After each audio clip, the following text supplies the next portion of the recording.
Ayan, napaka-OA daw po natin. Ay nako, bahala na, at least hindi trying hard. OA in a good way, diba? Nakakainis yung mga ganito. Big deal sa kanila. Pakiba ninyo, diba? At least, ipinapakita ni fiancé kung sino siya, paano siya, at di po niya dapat baguhin yung sarili niya para magustuhan mo, magustuhan ninyo, 'di ba? Di siya trying hard. Napakaganda nga niya, 'di ba?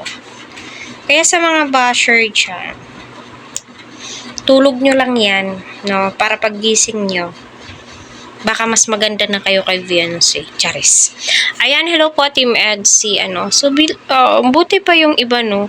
Ang babait nila sa kay fiancé. Yung iba naman ay puna ng puna.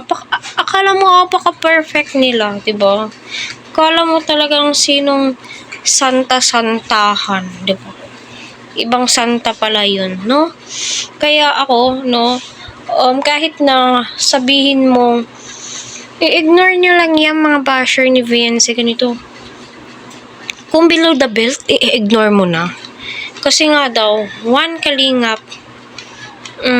one family. Yes naman, one kalingap, one family, pero yung iba nakikipagpaligsahan. Parang malapit na sila sa finish line. Sige, mauna na kayo. Kasi kami, nag-e-enjoy kami as a team Edsy. Nag-e-enjoy kami sa kanilang dalawa at hindi po nakikipagkompetensyahan sa fiancé kahit kanino man. At kung i-review nyo yung mga video ni Kalinga Pro, never mong makikita na nagmalaki si fiancé, never mong nakita. At kung OA man, kung sino yung sinasabihan yung OA, yung supporters ni fiancé, kami, wala po kayong pakialam, 'di ba? Wala po kayong pakialam. At least OA man in a good way naman, no? At di namin dapat na i-please kayo, no? No way, 'di ba? Kung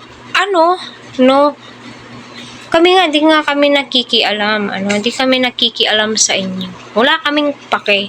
Kasi nga, nakafocus lang po kami sa pagmamaraton, no?